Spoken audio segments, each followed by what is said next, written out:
यह उन दिनों की बात है जब एक सन्यासी सेब के बाग में अपना समय व्यतीत कर रहे थे। उस समय तक सन्यासी की प्रसिद्धि दूर दूर तक फैल चुकी थी। लोग अपनी चिंताओं और समस्याओं का समाधान खोजने के लिए दूर दूर से सन्यासी के पास आते थे। ऐसे ही एक दिन जब सन्यासी सेब के जंगल में लोगों को उपदेश दे रहे थे, तो एक आदमी अपने 24-25 साल के बेटे के साथ सन्यासी की ओर आ रहा था। जब वे उपदेश स्थल के पास पहुंचे तो सन्यासी ने उनकी ओर देखा और इशारा किया। उसके पास बैठने के लिए जब उपदेश समाप्त हो गया और सभी लोग चले गए, तब सन्यासी ने उस व्यक्ति को अपने पास बुलाया और बैठने को कहा। चारों ओर हरियाली थी, मौसम सुहाना था, तरह तरह के पक्षियों की आवाजें गूंज रही थीं। ऐसा नजारा देखकर उस व्यक्ति को अंदर से बहुत शांति महसूस हो रही थी। इसके बाद सन्यासी ने उस व्यक्ति से आने का कारण पूछा। इस पर वह व्यक्ति बोला, हे महात्मा, मैं अपने बेटे को आपसे मिलवाने के लिए 2 दिन की लंबी यात्रा कर आपा हूं। यह मेरा इकलौता बेटा है और वह हर वक्त थक्का रहता है। ऐसा लगता है कि इसमें जान ही नहीं है। इसका स्वभाव भी काफी चिड़चिड़ा हो गया है। अगर हम इसे कुछ भी कहें तो ये हमारी छोटी छोटी बातों पर गुस्सा हो जाता है। इसकी देखने की क्षमता भी उम्र से पहले ही कमजोर हो गई है और उसके बाल भी सफेद हो रहे हैं। इतनी कम उम्र में बूढ़ा दिखने लगा। मैं समझ नहीं पा रहा कि उसके साथ क्या हो रहा है। हे सन्यासी, मुझे अपने बेटे की बहुत चिंता हो रही है। मैं अपने बेटे को डॉक्टर के पास ले गया तो उन्होंने कुछ दवा दी और कहा, बेटा कम तनाव ले। वह अपने दिमाग पर बहुत अधिक तनाव लेता है, इसीलिए उसकी यह हालत है। लेकिन उन्हें बहुत समझाने के बाद भी मुझे तनाव का मतलब समझ नहीं आया। मुझे नहीं पता कि तनाव क्या है, इसका कारण क्या है और इसे कैसे दूर किया जाए मेरे बेटे के मन की। लेकिन सबसे पहले मुझे यह समझना होगा कि तनाव क्या है, इसलिए मैं आपके पास आया हूं। सन्यासी, कृपया मेरी समस्या का समाधान करें। यह सुनकर सन्यासी ने उनके बेटे को बहुत ध्यान से देखा। उसके चेहरे को देखा, उसकी आंखों को देखा, फिर उसके हाथों की नाड़ी भी जांची। ये सब अनुष्ठान करने के बाद सन्यासी ने उस व्यक्ति से कहा कि तनाव कोई भी नहीं लेना चाहता, लेकिन फिर भी यह तनाव व्यक्ति के दिमाग को दीमक की तरह जकड़ लेता है और व्यक्ति को पता भी नहीं चलता कि यह तनाव में है। लेकिन अगर व्यक्ति तनाव के कारणों को अच्छड़े से समझ ले और तनाव के बारे में एक पैमाना बना ले जिससे उसे पता चल सके कि वह कितना तनावग्रस्त है, तो वह इस समस्या का समाधान भी ढूंढ सकता है। सबसे पहले यह समझ ले कि तनाव क्या है। जब भी कोई व्यक्ति काम कर रहा हो लेकिन उसका मन कल्पनाओं में भटक रहा होता है, इसलिए उसके शरीर और दिमाग के बीच एक दूरी बन जाती है। यह दूरी जितनी अधिक होती है, व्यक्ति उतनी ही देर तक बेहोशी की स्थिति में रहता है और शरीर और मन के बीच के इस तनाव को ही तनाव कहा जाता है। आखिर पसंदीदा खेल खेलने के बाद इंसान ऊर्जा और खुशी से क्यों भर जाता है, जबकि वह अपने शरीर को थका चुका होता है। लेकिन समझने वाली बात यह है कि खेलते समय दिमाग और शरीर पूरी तरह से एक साथ खेल में केंद्रित होते हैं, जिससे शरीर और मन के बीच दूरी नहीं रहती और तनाव नहीं आता, और मन में कोई तनाव हो तो दूर हो जाता है। लेकिन इसके विपरीत जब हम कुछ ऐसा करते हैं जो हमें पसंद नहीं है, तो हमारा शरीर वह काम तो कर रहा है, लेकिन हमारा मन कहीं दूर कल्पनाओं में भटक रहा है, जिससे शरीर और दिमाग के बीच दूरी पैदा हो जाती है और तनाव पैदा हो जाता है। इसलिए ऐसा करना चाहिए, एक समय में केवल एक ही काम करना चाहिए और अपने शरीर और दिमाग की सारी शक्ति उसी एक काम में लगानी चाहिए, ताकि व्यक्ति के अंदर तनाव पैदा न हो। सबसे प्रमुख कारणों में से पहला है अति महत्वाकांक्षी होना। महत्वाकांक्षी होना अच्छी बात है, लेकिन क्या आपने कभी गौर किया है कि उस आदमी का एक लक्ष्य कभी पूरा नहीं होता? उसका एक लक्ष्य पूरा नहीं होता कि वह दूसरे की ओर भागने लगता है। अगर दूसरा पूरा हो जाता है तो फिर तीसरे को, और इस प्रकार वह गोल गोल घूमता रहता है अपने जीवन में अपने लक्ष्य को प्राप्त करने के लिए। इसीलिए जो व्यक्ति अधिक महत्वाकांक्षी होता है, जो बड़े लक्ष्य निर्धारित करता है, वह कभी भी वर्तमान में नहीं रह सकता। उसका दिमाग हमेशा भविष्य की योजना बनाने में व्यस्त रहता है। उसका शरीर वर्तमान में रहता है, लेकिन उसका दिमाग भविष्य में रहता है, जिससे इंसान के शरीर के बीच दूरियां पैदा हो जाती हैं और वह तनावपूर्ण जीवन जीने लगता है। सन्यासी के मुख से यह बात सुनकर लड़के ने सन्यासी से कहा कि इसका मतलब है कि हमें लक्ष्य नहीं बनाना चाहिए, क्योंकि लक्ष्य निर्धारित करना भी महत्वाकांक्षा है।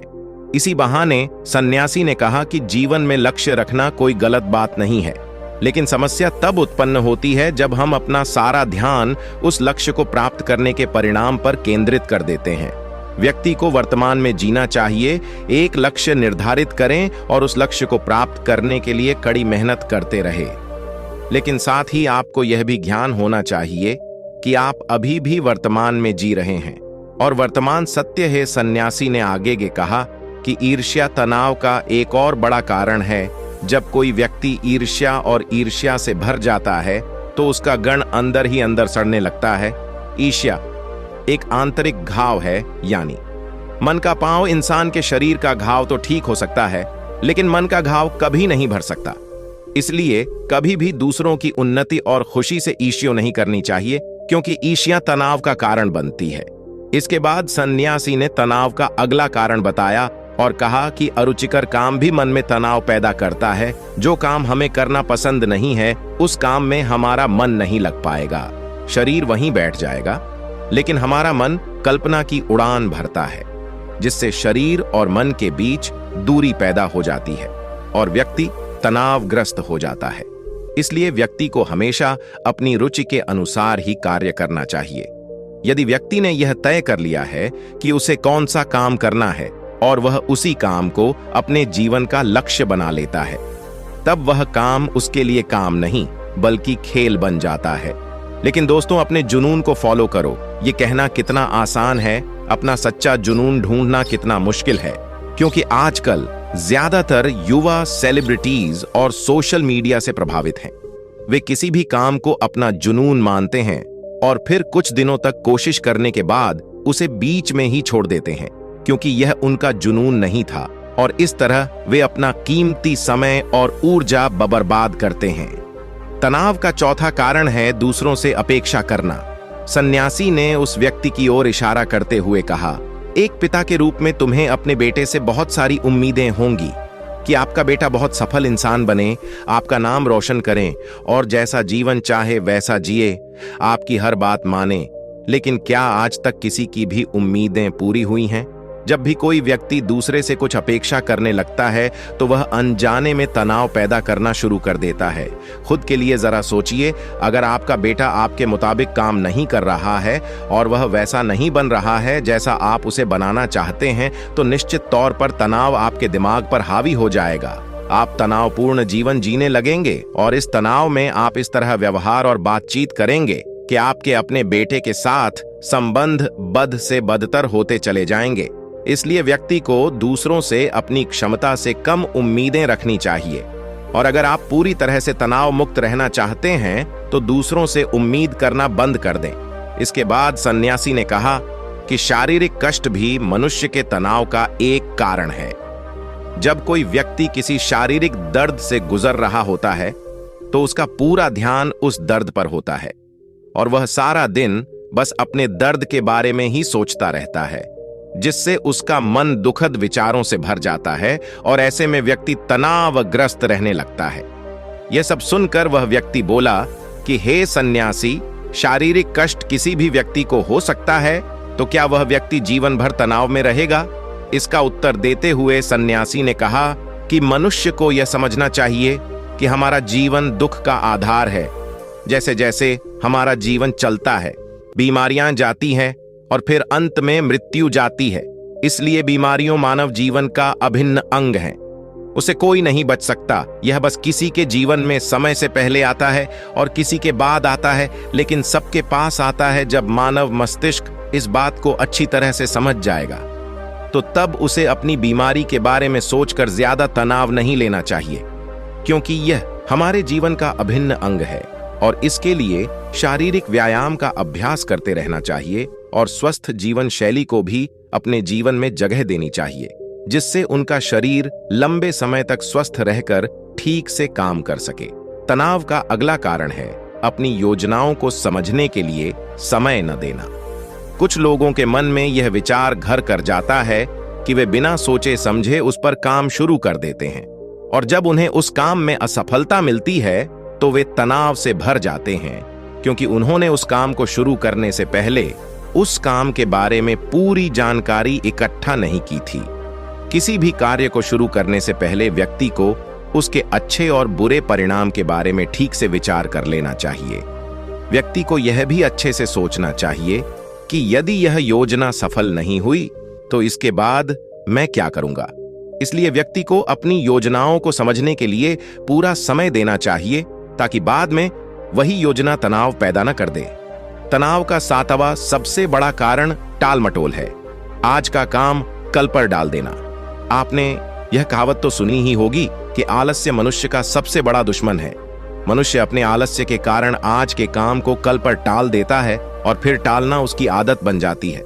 टाल मटोल करने वाले का काम कभी भी समय पर पूर्ण नहीं होता है, और अगर किसी कारण से हो भी जाता है तो उतना अच्छा नहीं होता जितना हो सकता था। और फिर यह बात इंसान के अंदर तनाव पैदा करती है।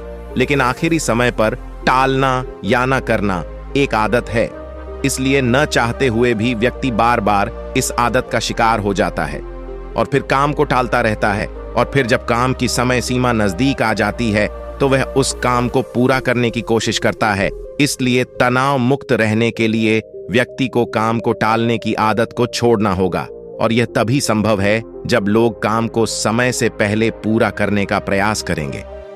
तनाव का आखिरी और सबसे बड़ा कारण है ज्यादा सोचना।